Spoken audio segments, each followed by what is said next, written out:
Hey, I'm live. It's Robin Da Vinci, and we are going to briefly tackle, and I can see that my head is cut off.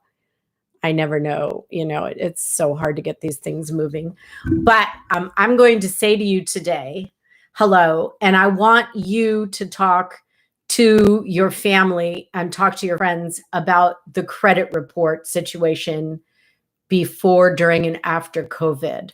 Now, I am sure that during this crisis, people were hiding their heads in the sand. It would not be unusual to feel that way. It would be extremely tough not to want to plug your ears and cover your eyes and say, I just don't want to know what happened. So I want to talk to you just for a few minutes about getting that credit report in front of you and researching what it means and what it says. So the credit report system is probably one of the most rigged systems in the world. It is actually very, very skewed to kind of make you fail, make you work at things. It's not your best friend, but it can be. But here's the thing. You are allowed one credit report free per year by law.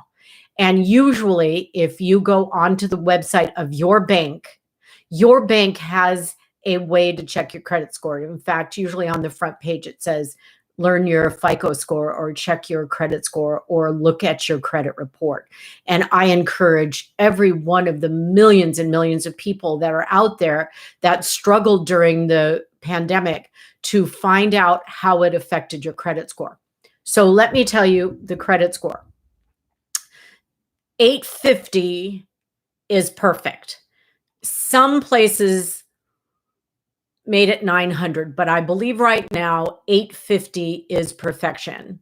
If you are 750 and above, you're usually considered to be a really good credit risk. 800 and above, you can pretty much get credit cards and lending at preferred rates. So if you are under 750, you're going to struggle a little bit. If you're under 700, you've got work to do. Now, the way the credit score is based, what they base your score on is how much credit do you have available to you? Like, let's say you have 4 credit cards and the total available to you is $16,000. If each one of those cards is maxed out, your credit score is going to be low. If your income and the debt you have against that income is like even, your credit score is going to be low.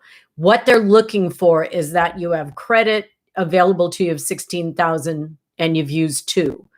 They want to see that your house, you have a debt on it of $1 million and what you have available to you. So if your credit cards are all maxed out, your credit score is going to be low. The way to obviously take care of that is to get each credit card paid down one at a time. I usually suggest concentrate on that highest credit card interest rate. Get that one out of your face. Leave it on your in your repertoire of credit cards, though. Don't get rid of it. Do not cut it up. Do not cancel it. Simply don't use it while you're paying off other credit cards. Pick out the one that has the highest interest rate. Try and get that one paid down as best you can. And then maybe once a month, put $20 on it just to keep it active. But get those paid down. So credit scores are so important. And in the pandemic, people were not making their credit cards payments and things like that. And the credit card companies were working with you. If I'm not mistaken, everybody had a little bit of leeway and, maybe made a minimum only payment or couldn't make any payments at all. And the credit companies agreed to allow you to be late or suspended payments. Like they deferred student payment loans. They did all these things for you in order not to ruin your credit, right? But now it's 15 months later and you need to run that credit report and see what really happened. So I'm not going to get into all the specifics in this video. I'm just here to be your cheerleader to get your credit score looked at.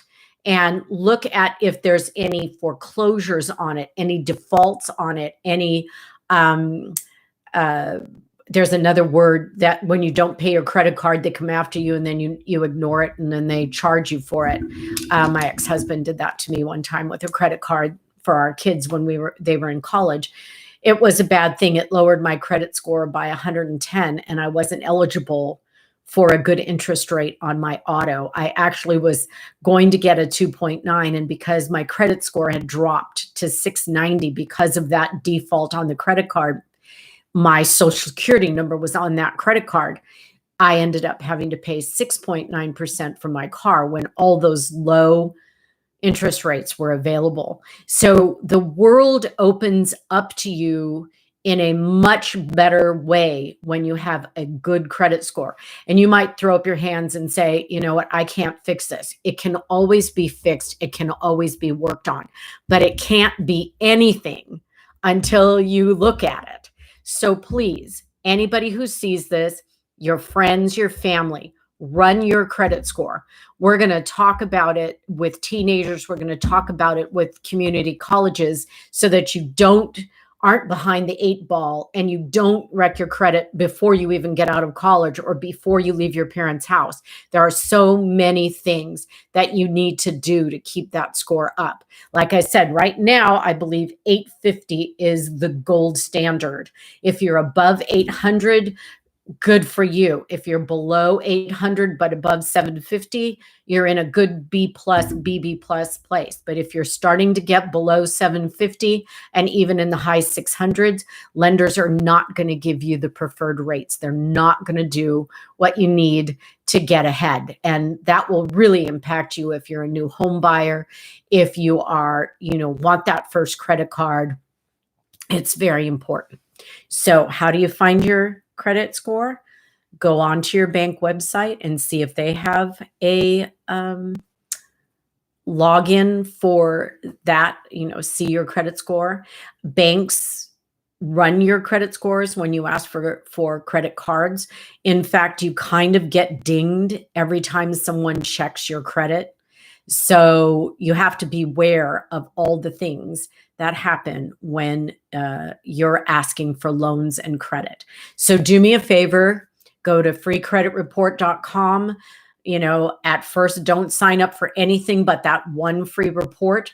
There's actually 3 credit reporting companies, Experian, TransUnion, and one other. I don't remember the name of that one, but there's 3 credit card scores and credit report scores, and you can actually have all 3 be different based on what's been reported to them.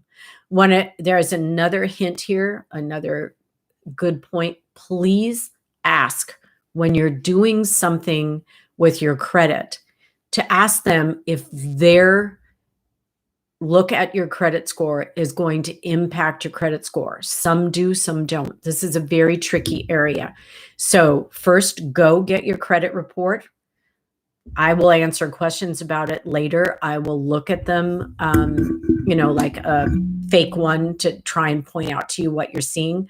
What really is important is to never have a late payment. But remember, no late payments, big gap between the credit allowed you and what's actually on the card, and not too many credit situations.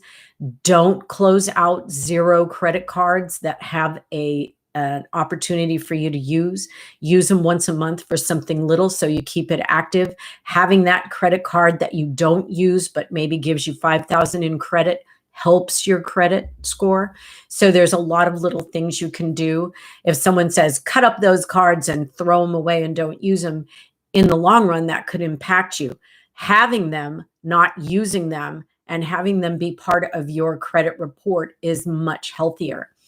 Do not use one for a while, because they actually will cancel you on, not always, but they can.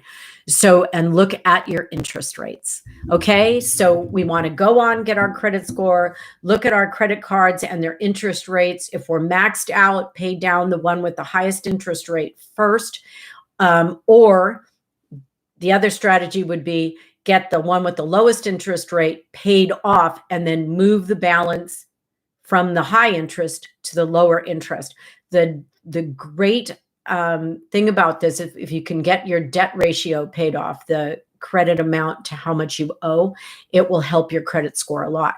You're aiming for 750 and above. 780 and above is better. Over 800 is great. So there's my little tidbit for today. I do have more information on credit reports, but I want you just to get that report out and look at it so that you can start to take steps to improve it. Thanks for watching. Thanks for listening. Like and subscribe. Take good care. I'll be back.